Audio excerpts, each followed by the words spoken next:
First I want to present this. It's produced by the New York Academy of Sciences, and it's a report on Chernobyl. Can be downloaded.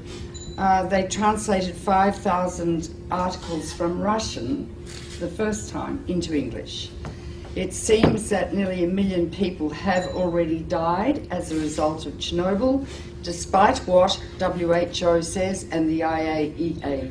This is one of the most monstrous cover-ups in the history of medicine, because everybody should know about this. Then we extrapolate through to Japan. Japan is, by orders of magnitude, many times worse than Chernobyl. Never in my life did I think that 6 nuclear reactors would be at risk. I knew the 3 GE engineers who helped design these Mark I GE reactors. They resigned because they knew they were dangerous. So Japan built them on an earthquake fault. The reactors partially withstood the earthquake, but the external electricity supply was cut off, and the external electricity supply supplies the cooling water 1 million gallons a minute to each of those 6 reactors. Without the cooling water, the water falls and the rods are so hot they melt, like at 3 Mile Island and at Chernobyl. So the emergency diesel generators, which are as large as a house, got destroyed by the tsunami. So there was no way to keep the water circulating in the reactors. Also, on the roofs of the reactors, not within the containment vessel, are cooling pools. Every year they remove about 30 tons of the most radioactive rods that you could possibly imagine. Each one is 12 feet long and half an inch thick. Gives out so much radiation, like X-rays, that if you stand next to it for a couple of minutes, you'll die. Not drop dead, but remember Litvinenko, the Russian who got poisoned by polonium? You'll die like that, with your hair falling out, bleeding to death and dying of massive infection, like AIDS patients die. So these are, and they're thermally hot, so they have to be put in a big pool and continually cooled too. The pool has really no roof. There have been 3 hydrogen explosions blowing off the roof of the building, not the containment vessel of the core, but the roof, and exposing the cooling pool. 2 of the cooling pools are dry. They have no water in them, meaning that the nuclear fuel rods are covered with a material called zirconium. When zirconium is exposed to air, it burns, it ignites. And there have been 2 of the fueling pools at this moment are burning. In the cooling pools are many times, like 10 to 20 times more radiation than in each reactor core. In each reactor core is as much long-lived radiation as that produced by 1,000 Hiroshima-sized bombs. We are dealing with diabolical energy. E equals mc squared. It's the energy that blows up nuclear bombs. Einstein said nuclear power is a hell of a way to boil water, because that is all nuclear power is used for, to boil water through the massive heat, turn it into steam, turn a turbine which generates electricity. Now when you fission uranium, 200 new elements are formed, all of which are much more poisonous to the body than the original uranium. Although uranium's pretty poisonous, America used it in Fallujah and Baghdad, and in Fallujah 80% of the babies being born are grossly deformed. They're being born without brains, single eyes, no arms. The doctors have told the women to stop having babies. The incidence of childhood cancer has gone up about 12 times.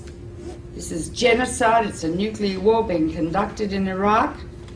But uranium that they're using lasts for more than 4.5 billion years. So we're contaminating the cradle of civilization, the coalition of the willing.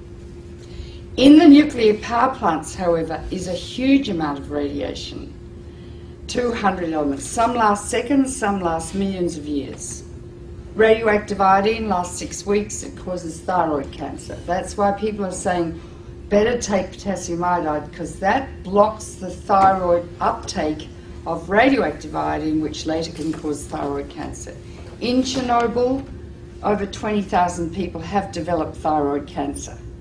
They have to have their thyroids out, and they will die unless they take thyroid replacement every day, like a diabetic has to take insulin. Strontium-90 you will get out. It lasts for 600 years. It goes to the bone, where it causes bone cancer or leukemia. Cesium lasts for 600 years. It's all over Europe. 40% of Europe is still radioactive. Turkish food is extremely radioactive. Do not buy Turkish dried apricots. Do not buy Turkish hazelnuts or dried... the Turks were so cross with the Russians, they sent all their radioactive tea over to Russia after Chernobyl. But 40% of Europe is still radioactive. Farms in Britain, their lambs are so full of cesium they can't sell them. Don't eat European food. But that's nothing compared to what's happening now. One of the most deadly is plutonium, named after Pluto, god of the underworld. 1/1,000,000th of a gram, if you inhale it, will give you cancer. Hypothetically, 1 pound, if evenly distributed, could give everyone on Earth cancer. Each reactor has 250 kilos of plutonium in it, kilograms. You only need 2.5 kilograms to make a bomb, because plutonium is what they make bombs with. It's the only country that has a reactor.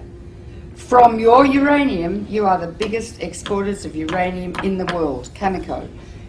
Canada sells two things. It sells wheat for life and uranium for death. Right? Plutonium is going to get out and spread all over the northern hemisphere, and it's already heading towards North America now.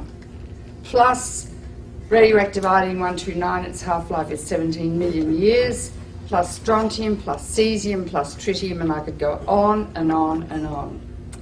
When it rains, down comes fallout, and it concentrates in food. If it gets into the sea, the algae concentrated hundreds of times, then the crustaceans concentrated hundreds of times, then the little fish, then the big fish, then us. Because we stand on the apex of the food chain. You can't taste these radioactive elements, you can't see them, and you can't smell them. They're silent. When you get them inside your body, you don't suddenly drop dead of cancer. It takes 5 to 60 years to get your cancer. And when the cancer, if you feel a lump in your breast, doesn't say, I was made by some strontium-90 you ate in a piece of fish 20 years ago. All radiation is damaging. It's cumulative. Each dose you get adds to your risk of getting cancer. With americium, that's more dangerous than plutonium. I mean, I could go on and on. Depends if it rains, if you're going to get it or not. If it rains and the radiation comes down, don't grow food, don't eat the food, and I mean don't eat it for 600 years. The radioactive waste from nuclear power is going to be buried, I hear, just like next to Lake Ontario. It's going to leak, last for millions of years, it's going to get into the water, into the food chains. Radioactive waste will induce epidemics of cancer, leukemia, and genetic disease for the rest of time. This is the greatest public health hazard the world has ever witnessed, apart from the threat every day of nuclear war. Einstein said the splitting of the atom changed everything save man's mode of thinking. Very profound. Thus we drift towards unparalleled catastrophe. We are arrogant, we have a lot of hubris, and I think the reptilian midbrain of some men's brains is pathological. We are now in a situation where we have harnessed the energy of the sun.